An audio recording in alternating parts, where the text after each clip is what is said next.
if doesn't honor the honesty in the society,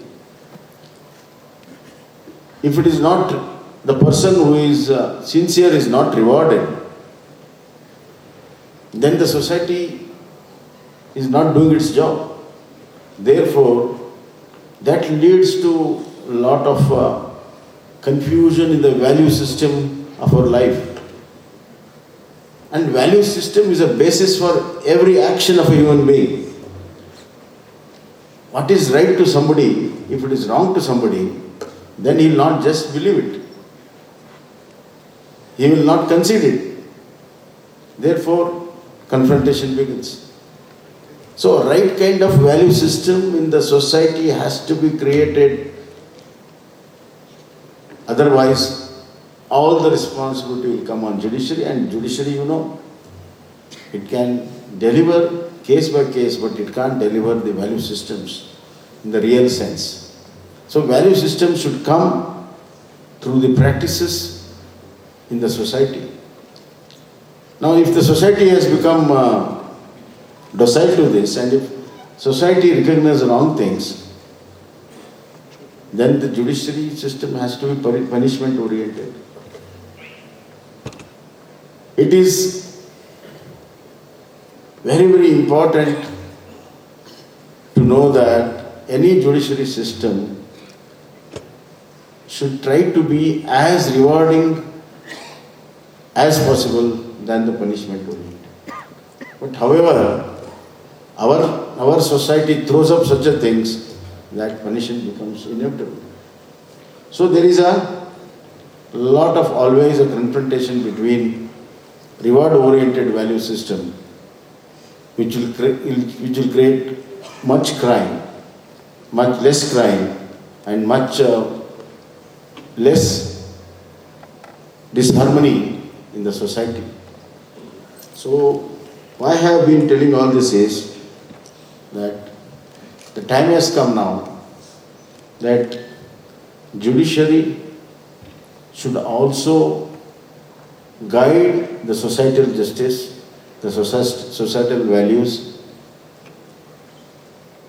The justice has to be done to a person who doesn't have any means to cry. The last man who doesn't have the capacity to cry. So imagine a man doesn't have capacity to cry. Crying is also a strength. But if a person loses a capacity to cry, then we are in a very, very pathetic condition.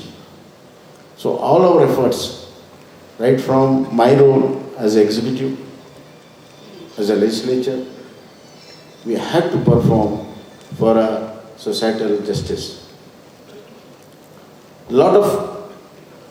We give a lot of cases to you through our legislation because of ambiguity in the law.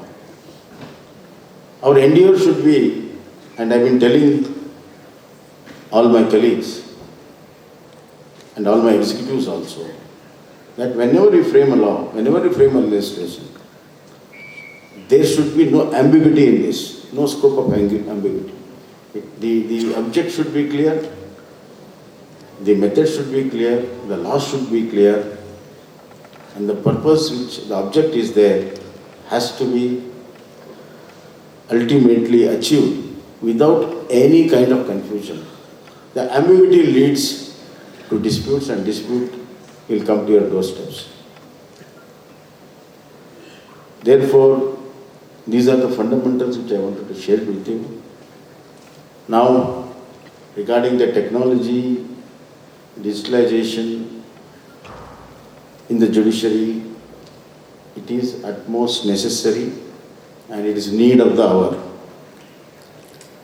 When the things change in the society, that will be reflected into judiciary, as I said earlier. See, there is a lot of confusion between civilization and culture. Civilization, somebody has said very interestingly, they have said that what we have is a civilization and what we are is the culture. civilization is a growth of needs of the human being. We had a cycle, now we have got a car, scooter, aeroplanes. Similarly in all the fields. In house, we have got mixies now. Earlier, in Kannada they used to call bicycle. Bicycle ಜೊತೆಗೆ ಬಿಸಿಕಲ್ ಹಾಡಿದ್ದು. ತವ್ರ ಮನೆ ನೆನೆಸ್ಕೊಂಡು ಹಾಡು ಹಾಡ್ತಿದ್ರು. ಜೋಳ ಅಕ್ಕಿ ಎಲ್ಲ ಬಿಸ್ತಿದ್ರು. ಆ ಬಿಸಿಕಲ್ ಜೊತೆಗೆ ಹಾಡು ಹೋಗಿದೆ, ಕಲ್ಚರ್ ಹೋಗಿದೆ, ಈಗೆಲ್ಲ ಟರ್ಟರ್ ಅಂತ ಮಿಕ್ಸಿ ಮಾಡ್ತಾರೆ. So, civilization has grown. The culture has to be built up. What we are should be defined. So when we do the digitalization in the judiciary, which is at most necessary, we should see that a human component is always there in the inbuilt system of digitalization. We have got e-filing, video conference, lot of digitalization is happening place. That's really good. It is really improved the speed of the judiciary, and it has burdened the less on the staff of the judiciary. At the same time, we have to see that a human element is always alive in the whole system what we create. In 90s we had globalization, privatization, liberalization. In Kannada they say ಖಾಸಗೀಕರಣ, ಉದಾರೀಕರಣ, ಜಾಗತೀಕರಣ. ಈ ಮೂರು ಜಾಗತೀಕರಣ, ಉದಾರೀಕರಣ, ಖಾಸಗೀಕರಣದ ಜೊತೆಗೆ ಅಂತಃಕರಣವನ್ನು ಮರಿತಾ ಇದ್ದೇವೆ. ಅಂತಃಕರಣ ಅನ್ನುವಂಥದ್ದನ್ನು ಇಟ್ಟುಕೊಂಡು ನಾವು ಮಾಡಿದರೆ ಭಾಳ ಆಗ್ತದೆ. ಈ ಡಿಜಿಟಲೈಸೇಷನನ್ನು ಸದುಪಯೋಗ ಮಾಡ್ಕೋಬೇಕು. Artificial intelligence will certainly help in building up your logic in your justice, but ultimately the decision to give justice in particular case should be on the rightness and consciousness of a judicial officer. That is very much essential, and I am proud that Indian judiciary has kept it conscious right above everybody, and we are all very proud of it. And we have Justice Chandrachud and Bopanna here. They have been a very, very seasoned justice, and they have gone through so much of judicial activity, and they have handled different circumstances which are totally unpredicted in their lifetime, and it came from different states. They have been very upright, and they have not only delivered justice, they have delivered human justice to a lot of people. Therefore, I am really happy that they are gracing this occasion, and let all the judicial officers be benefited through their experience and their thoughts. And our own Nagaratna madam is here. I was just talking to her. I said, Madam, you are going to be the first woman Chief Justice of India. She said, I don't know. Then I said, we know that you are going to become. But she was very quick to retort that I have to put a lot of hard work, sincere hard work. That's what she is, and we are proud of her. And our Chief Justice has brought a new dimension for Karnataka High Court through his, not only justice, through his thoughts, and the deliverance is really solved a lot of our problems. See, it is so, we have to work together. That is one way of thinking. The other way of thinking is, without us, you don't have a job. So we create a lot of cases for you.